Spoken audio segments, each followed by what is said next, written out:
వాళ్ళ BRS party శ్రేణులు కూడా ఆలోచన చేయాలి, తెలంగాణ ప్రజలు కూడా ఆలోచన చేయాలి.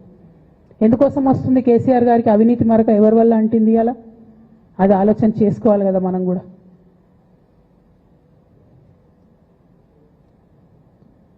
కొంతమంది కేసీఆర్ గారి పక్కన ఉన్నటువంటి వాళ్ళు కేసీఆర్ గారి పేరు చెప్పుకొని అనేక రకాలుగా లబ్ధి పొంది వారు చేసినటువంటి అనేక చెత్త పనుల వల్ల ఇవాళ కేసీఆర్ గారి పేరు బద్నామయ్యే పరిస్థితి వచ్చింది. అయినా మళ్ళీ వాళ్ళనే మోస్తాం, అయినా మళ్ళీ వాళ్ళనే ముందుకు తీసుకెళ్తామని అనుకుంటే పార్టీ ఎట్లా ముందటికి పోతుంది? ఒక బిడ్డగా నిజంగా నేను బాధపడతా ఉన్నాను. ఇవాళ 5 సంవత్సరాలు ఇరిగేషన్ మంత్రిగా చేసినటువంటి హరీష్ రావు గారిది మేజర్ పాత్ర లేదా దీంట్లో? అందుకే కదా కేసీఆర్ గారు వారిని సెకండ్ టర్మ్లో తప్పించిండ్రు. ఈ మొత్తం కాళేశ్వరం ఎపిసోడ్లో కేసీఆర్ గారికి మరక అంటిందంటే 2-3 వ్యక్తులు కారణం.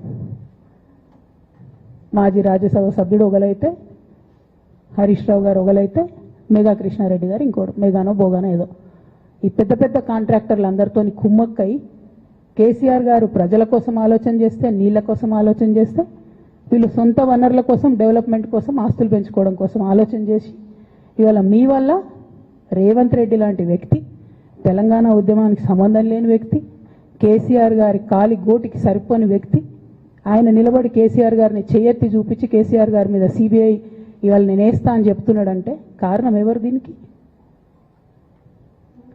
నేను భరించిన, ఇదే హరీష్ రావు గారు, ఇదే సంతోష్ రావు గారు అనేక కుట్రలు చేసినా కూడా భరించిన. నా మీద ఓపెన్గా మీడియా మిత్రులందరితో రకరకాల మాటలు చెప్తే కూడా నేను భరించిన. నా పర్సనల్ అటాక్కి నేను ఎప్పుడు కూడా వాళ్ళను ఇంతవరకు పేరు పెట్టి పిలవలేదు, మాట్లాడలేదు. ఫస్ట్ టైం చెప్తున్నా నేను. ఎందుకోసం చెప్తున్నా? కేసీఆర్ గారికి ఈ వయసులో సిబిఐ ఎంక్వైరీ ఏందండి? ఎందుకోసం ఆ కర్మ పట్టింది? ఎందుకు భరించాలి? ఇటువంటి వాళ్ళని చూస్తూ ఎందుకోసం ప్రొటెక్ట్ చేసుకోవాలి? బీఆర్ఎస్ పార్టీ తమ్ముల కోపం రావచ్చు, కానీ వాస్తవాలు చేదుగున్నా అప్పుడప్పుడు మాట్లాడుకుంటేనే, మందు తీసుకుంటేనే ఆరోగ్యం మంచిగా అవుతుంది. ఇట్లా చెప్పుకుంటూ పోతే చాలా చాలా అంశాలు ఉన్నాయి. వాటన్నిటి జోలికి నేను పోదలుచుకోలేదు. కానీ కేసీఆర్ గారు హిమాలయ పర్వతం అంత ఎత్తు లాంటి పర్సనాలిటీ ఆయనది. ఆయనను చేయబెట్టి చూపించి అవినీతి అని అంటే నిజంగా చాలా బాధ అవుతా ఉన్నది. ఎందుకంటే నా పెళ్ళి చేయడానికి కూడా ఇబ్బంది పడ్డటువంటి వ్యక్తి ఆయన. రాజకీయాలలో 40-50 ఏళ్ళు ఉంటే కూడా ఆస్తులు సంపాదించుకోలే కేసీఆర్ గారు. అనేక మంది వాళ్ళు మాట్లాడుతుంటారు, చాలా మాటలు మాట్లాడుతుంటారు, కానీ నాకు తెలుసు, నేను దగ్గరుండి ఆర్థిక పరిస్థితి చూసినా కాబట్టి ఎన్నడూ ఆయనకు ఆశ లేదు. అటువంటి మనిషిని పట్టుకొని సిబిఐ ఎంక్వైరీ ఇస్తాం, ఇదేస్తాం, అదేస్తాం. ఎవరు కారణం దీనికి అంతటికి?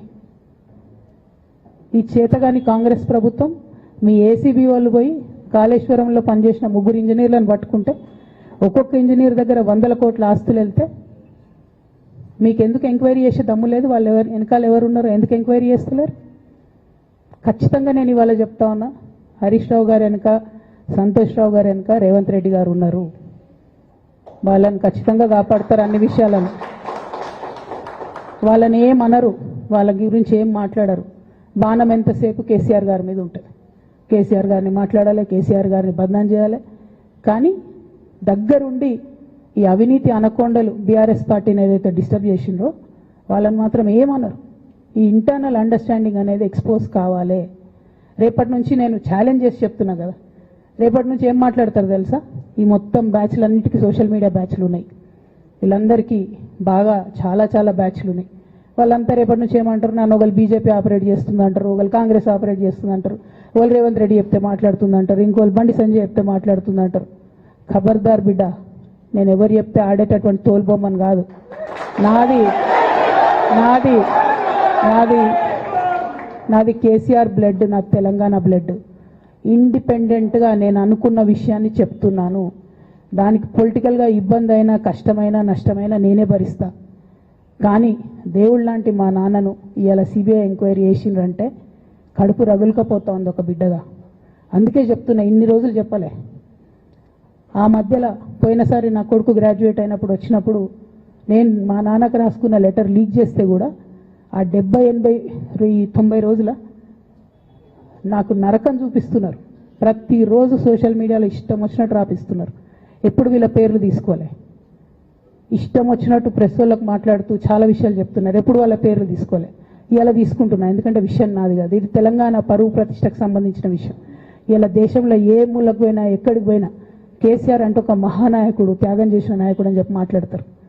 రేపటి నుంచి ఏం మాట్లాడతారు? సిబిఐ ఎంక్వైరీ చేస్తే ఏం మాట్లాడతారు? కేసీఆర్ అంటే సిబిఐ కేసు అంటారు. మా నాన్న పరువు పోతే నాకా బాధ, మీకా? మీకు పైసలు కావాలి కదా, మీకు పేరుతోనేం పని? ఇంకా కూడా ఈ విషయాలు అర్థం చేసుకోకుండా, ఇంకా కూడా ఇటువంటి వ్యక్తుల్ని దూరం పెట్టుకోకుండా ఉంటే ఇక కేసీఆర్ గారి మీద సిబిఐ కేసు వేసేటటువంటి స్థాయికి వచ్చినాక ఏం పార్టీ ఉంటేంది పోతే. బీఆర్ఎస్ పార్టీ నాయకులు నన్ను తిట్టుకున్నా సరే, లోకల్ బాడీ ఎన్నికలలో నాకు నష్టం జరుగుతుంది అనుకున్నా సరే, మా నాన్న మీద సిబిఐ ఎంక్వైరీ పడ్డాక ఏముంది, తొక్కల ఎలక్షన్ ఒకటి గెలుస్తారు, ఒకటి ఓడిపోతారు. అసలు ఓడిపోయే పరిస్థితి ఎట్లా వచ్చింది? ఇటువంటి దుర్మార్గుల వల్ల కాదా వచ్చింది? ఆలోచన చేసుకోవాలి కదా. అంటే నా దగ్గర పైసలు ఉన్నాయి, టీవీలు ఉన్నాయి, సోషల్ మీడియాలు ఉన్నాయి, ఏటు పడితే అటు మాట్లాడతామంటే తోలు తీస్తాం చెప్తున్నా నేను. గీత గీసుకుంటాం బిడ్డ. మీరు ఒక్క కమెంట్ పెడితే మేము 10 చేస్తాం. ఏది పడితే అది మాట్లాడచ్చు సోషల్ మీడియాలో అనుకుంటూ చూసుకుంటూ ఊరుకుంటున్నా.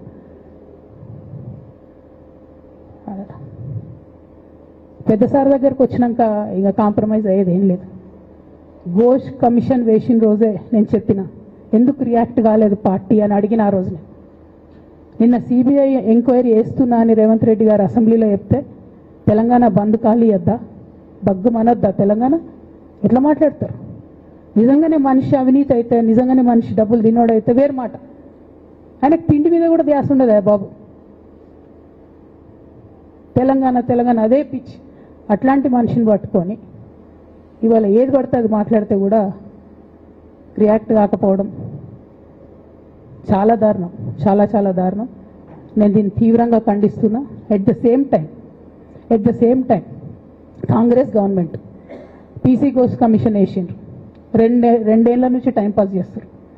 ఆ కమిషన్ రిపోర్ట్ వచ్చింది. ఆ రిపోర్ట్ నిన్న అసెంబ్లీలో పెట్టిండ్రు.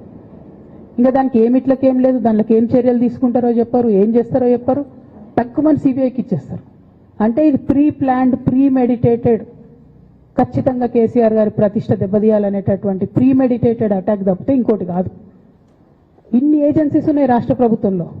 మీ ఏసీబీకే దొరికింది కదా ఇదే కాళేశ్వరంలో అవినీతి తిమంగళాలు. ఏమైంది?